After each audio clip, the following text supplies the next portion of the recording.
নমস্কার বন্ধুরা, আমি সুস্মিতা। তোমাদের সবাইকে জানাই আমার ইউটিউব চ্যানেল সুস্মিতাস ক্রিয়েটিভিটিতে অনেক অনেক স্বাগত। বাংলা বছরের শেষ মাস চৈত্র মাস, আর চৈত্র মাসের শেষ দিনটিতে চৈত্র সংক্রান্তি পালন হয়। বন্ধুরা, বছরে 12টি সংক্রান্তির মধ্যে চৈত্র সংক্রান্তি হলো অন্যতম। আর চৈত্র সংক্রান্তিতে পালনীয় কিছু নিয়ম, যে নিয়মগুলো আমাদের পূর্বপুরুষেরা যুগ যুগ ধরে মেনে চলে এসেছেন। আর এই চৈত্র সংক্রান্তি উপলক্ষে তোমাদের সবাইকে জানাই অনেক অনেক শুভেচ্ছা ও ভালোবাসা। আমি কিন্তু ঢাকা ডিস্ট্রিক্টের মেয়ে, আর আমাদের বাড়িতে হয় আম ডাল, 5 রকমের শাক আর 5 রকমের তিতা রান্না হয়, আর নিরামিষ সবজিটাও করে। আর আমি এখন হয়ে গেছি নোয়াখালী ডিস্ট্রিক্টের বাড়ির বউ, তাই আমার প্রিয় জিনিসটি কিন্তু আমি এখানে খেতে পাই, সেটা হলো পাঁচন। পাঁচন কিন্তু আমার প্রচুর ভালো লাগে। আর এদিকে দেখো আমার জেঠি শাশুড়ি আর আমার শাশুড়ি মিলে বানিয়ে নিচ্ছে লাবণ। আর পাচনের কথা বললাম যে এখন খেতে পাই, আগে খেতে পেতাম না সেটা না। আগে আমাদের পাড়াতে সবাই কিন্তু নোয়াখালী ডিস্ট্রিক্টের, আমরাই একা ছিলাম ঢাকা ডিস্ট্রিক্টের। সবার বাড়ি থেকে কিন্তু আমাদেরকে পাচন খেতে দিত। কিন্তু এখনের কথাটা আলাদা, এখন যতটা ইচ্ছে করে ততটা নিজের হাতে নিয়ে খেতে পারি আর কি। আর তার থেকেও বেশি খুশি লাগে নিজের বাড়িতে আর নিজের হাতে পাচন রান্না করি। আর দেখো এদিকে আমার শাশুড়ি মা, সিরিয়ালের টাইম হয়ে গেছে তাই এখানে এই রুমে সবজি একটু নিয়ে এসে সিরিয়াল দেখে দেখে সবজি কাটছে। আর এই কথাটা বললাম বলে উনি হাসছেন। আর স্টার জলসার এই সিরিয়ালটা কারা কারা দেখো? সিরিয়ালটার নাম হলো কথা। আমি কিন্তু বেশি সিরিয়াল টিরিয়াল দেখি না, তো মাঝে মধ্যে কখনো গিয়ে বসি একটু, আবার উঠে চলে আসি। আর এই সিরিয়াল টিরিয়ালের বেশি অভ্যেস আমি করি না, কারণ এই সিরিয়ালগুলোতে আছে শুধু ক্যাচাল আর চুগলি, এছাড়া তো আর কিছু নেই।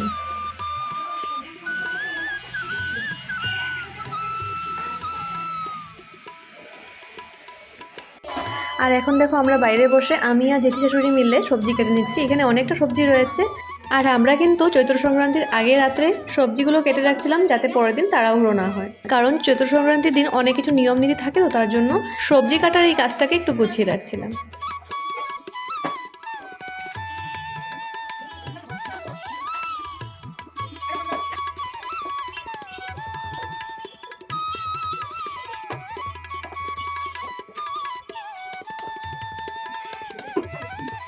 আর এখন দেখো আমি সকালে উঠে গেছি, আর আমি এসে পড়েছি এবার বাথরুমে। আর দেখো এটা হচ্ছে নিম পাতা হলদি পেস্ট। চৈত্র সংক্রান্তির দিন এটা লাগিয়ে স্নান করতে হয়, যাতে শরীরে কোনো রকম গোটা না হয়। পয়লা বৈশাখে পরার জন্য শাশুড়ি মায়ের জন্য এই নাড়িটা এনেছি। আর শাশুড়ি মায়ের থেকে নাড়িটা কিন্তু অনেকটাই লম্বা, তার জন্য আমি নাড়িটাকে মায়ের মাপ অনুযায়ী কেটে নিচ্ছি, আর সময় করে আমি সেলাই করে দিয়ে দেবো।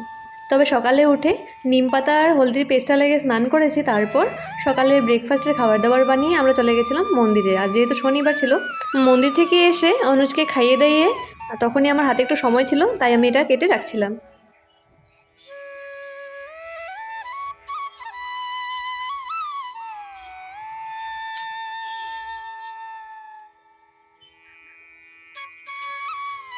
এবার রান্নাঘরে আমি চলে গেলাম। রান্নাঘরে গিয়ে খেসারি ডালটা ভিজানো ছিল, এটা দিয়ে কিন্তু বড়া করা হবে পাচনে দেওয়ার জন্য, আর কিছুটা হবে ভাতের সাথে খাওয়ার জন্য।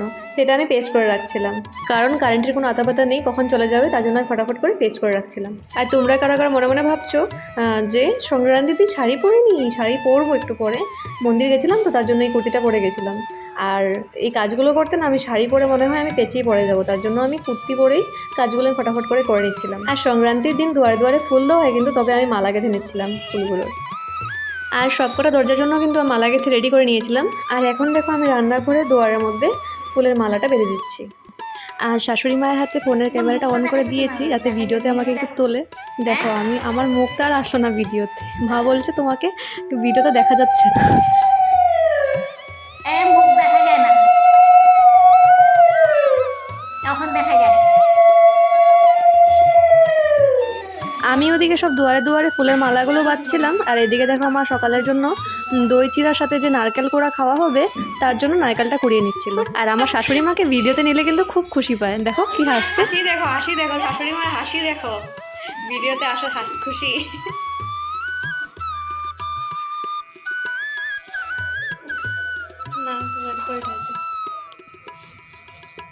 আর এটা হলো সংক্রান্তির সকালের ব্রেকফাস্ট, যার মধ্যে আছে ভিজানো চিড়ে, মুড়ি, খই, গুড়, লবণ ও নারকেল, দই। আর এটা হলো জেঠু শ্বশুরের থালা। আর এদিকে আমি দুয়ারে দুয়ারে নিম পাতাগুলো এবার লাগিয়ে নিচ্ছি। যেহেতু এখন বসন্ত ঋতু, তাই বসন্ত ঋতুতে কিন্তু অনেক রকম চর্মরোগ হয়, তার সাথে কিন্তু হাওয়া বদলও হয়। আর এই ঋতুতেই হাম বা বসন্ত হয়ে থাকে। অনেকের নানান রকমের চর্মরোগ হয়। তাছাড়া জ্বর সর্দি কাশি তো লেগেই থাকে এই সময়। তার জন্য এই সময় নিম পাতার হাওয়া শরীরে লাগালে হাম বা বসন্তের থেকে দূরে থাকা যেতে পারে। আর শরীরের জন্য কিন্তু নিম পাতার হাওয়া খুবই ভালো, তাই প্রত্যেকটি দুয়ারে আমি নিম পাতা লাগিয়ে দিয়েছি। নিম পাতার হাওয়া যেমন রোগ মুক্তি করে, তেমনই ঘরের প্রদূষণ মুক্তিও করে। আর অনেকের বাড়ির সামনে তো নিম পাতার গাছও লাগিয়ে রাখে, যাতে নিম পাতার হাওয়াটা সবসময় পায়। প্রত্যেক দুয়ারে আমি ফুলের মালা আর নিম পাতা লাগিয়ে দিয়েছি, দেখো। আর আমাদের বাড়িতে কিন্তু এক দুটো দরজা নয়, অনেকটি দরজা। আর ইনি হলো আমার শ্বশুর মশাই। তিনি আর আমাদের সাথে এই পৃথিবীতে নেই, তাই আমার বাবাকে আমি যেমন মিস করি, আমার শ্বশুর মশাইকেও কিন্তু ততটাই আমি মিস করি। আর প্রত্যেকটি ঘরের পুজোতে বা সংক্রান্তিতে ওনার কথা কিন্তু খুবই মনে পড়ে। তাই বাবার সামনে আমি একটু সুন্দর করে ফুল দিয়ে দিলাম। উনি যেখানেই থাকুক, ভালো থাকুক।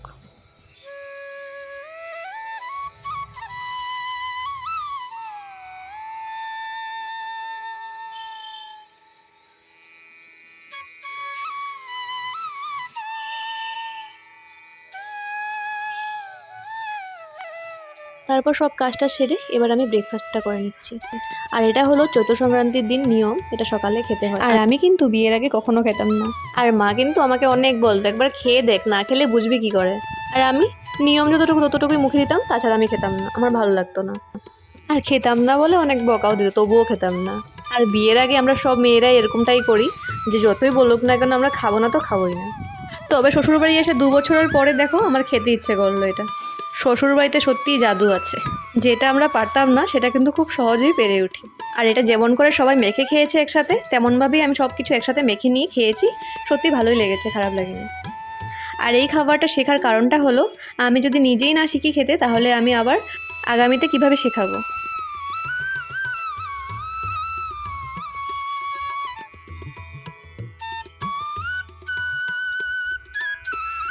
সত্যি কখনো ভাবি মাকে অনেকটাই কষ্ট দিয়ে ফেলেছি। এমন করে তো সব জিনিসগুলো সুন্দর করে করে নিতে পারতাম বা খেয়ে নিতে পারতাম। আর দেখো থালাটা আমি কিভাবে পরিষ্কার করে দিয়েছি। আমার মা দেখলে কিন্তু সত্যি অবাক হয়ে যেত, আর বলতো তুই শুধু আমাকেই জ্বালিয়েছিস। তারপর দেখো ব্রেকফাস্টটা করে আমি এখন শাড়ি পরে নেব। এর করে নিলাম একটা সুন্দর সুতির শাড়ি আর একটা সুতির ব্লাউজ। সকাল সকাল পরিনি, কারণ শনিবার দিন প্রত্যেক সপ্তাহে যাই শনি মন্দিরে, আর এই সকালটাতে কিন্তু অনেক তাড়াহুড়ায় থাকি, তাই আর শাড়ি পরা হয়নি। তারপর শাড়ি পরে এসে সব সবজিগুলোকে আমি এক এক করে ধুয়ে নিচ্ছিলাম, আর এদিকে কাঁঠালটা কাটা বাকি ছিল আর ভারলিটা কাটা বাকি ছিল, সেটা জেঠিমণি কেটে দিচ্ছে। আর জানো তো, একটু একটু করে কিন্তু অনেক সবজি হয়ে গেছিলো।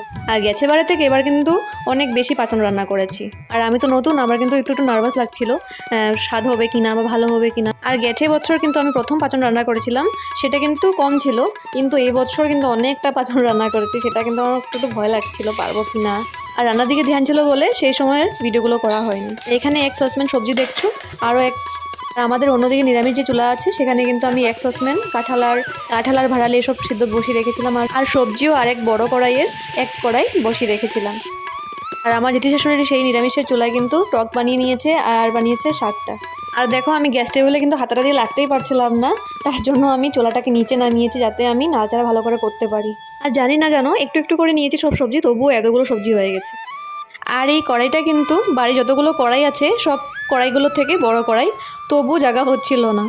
সাইডে যে কড়াইটা আছে সেটা কিন্তু এটা থেকে অনেকটা ছোট কড়াই, নাড়তে চাড়তে অসুবিধা হচ্ছিল বলে সেই কড়াইতেও ঢেলে কিছুটা রান্না করেছিলাম।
পাঁচন রান্না শেষ আমার। এবার তোমাদেরকে দেখিয়ে দিচ্ছি সংক্রান্তিতে কী কী রান্না করেছি আম ডাল, তিতা করলা ভাজা, আর এটা পাট শাক সিম বিচি দিয়ে, আর এটা হচ্ছে চালতার টক, এদিকে হচ্ছে পাচনগুলো হয়ে যাওয়ার পর আমি গামলায় বেড়ে নিয়েছি।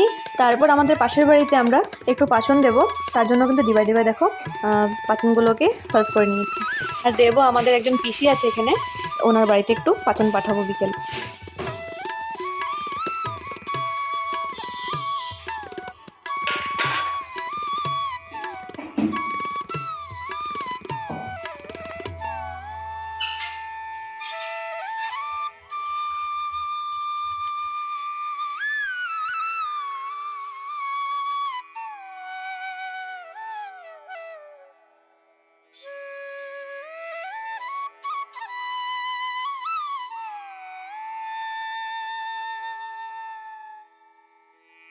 এখন চলে যাচ্ছি আমাদের পাশের বাড়িতে, ইমনদের বাড়িতে প্রথম যাচ্ছি। দেখো হাতে আমি লবণ নিয়ে নিয়েছি আর পাঁচন নিয়ে নিয়েছি হাতে, আর জেঠিমনির হাতে আছে ওটা দেবে ইমনদের বাড়িতে, আর আমার হাতে যেটা আছে সেটা দেবো আরেক কাকিমনির বাড়িতে। ব্লগার তোমাদের বাড়িতে।